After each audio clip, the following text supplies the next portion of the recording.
سلام دوستان، خوش اومدید به یکی دیگه از ویدیوهای آموزش‌های ابزارهای هوش مصنوعی. در این آموزش می‌خوایم با شما همراه باشیم برای حل سوالات ریاضی.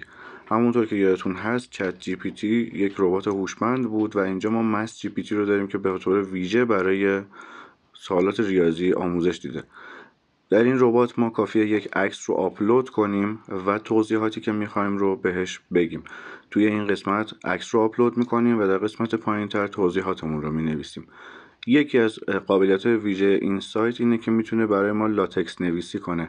همونطور که میدونید توی سیستم‌های دانشگاهی الان این کار بسیار لازمه. کپی لاتکس رو زدم و متن رو مجددا سوال رو بهش دادم. ربات به سرعت بالایی برامون ساده سازی رو انجام میده و داره شروع میکنه به توضیحات مختلف در خصوص مراحل و نحوه ساده سازی.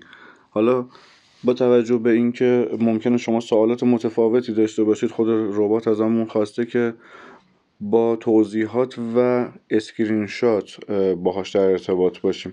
چند مدل مثال رو سمت چپ برامون گذاشته. من یکی از مثال ها رو انتخاب میکنم تا بتونیم روش توضیح بدیم.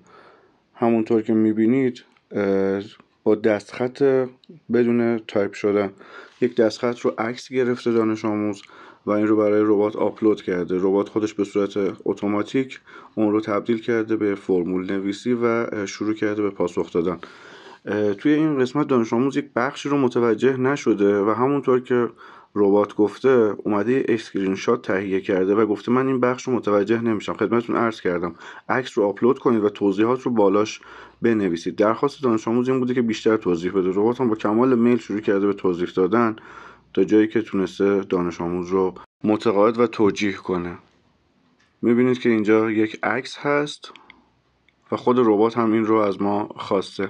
یک مورد دیگه، یک مثال دیگه رو من براتون میارم با هم دیگه بررسی کنیم. توی این مثال اومده عکسی رو از روی یک پی دی اف فرستاده، سوال حل شده. دانش آموز یادش رفته که این بخش از تمرینش باید با یک شرایط مرزی خاص حل می شده. اومده اون شرایط مرزی رو به ربات توضیح داده و ربات مجددا سوال رو براش حل کرده. کاربرد بسیار زیادی برای حل مسائل داره. امیدوارم تو امتحانات ازش استفاده نکنید.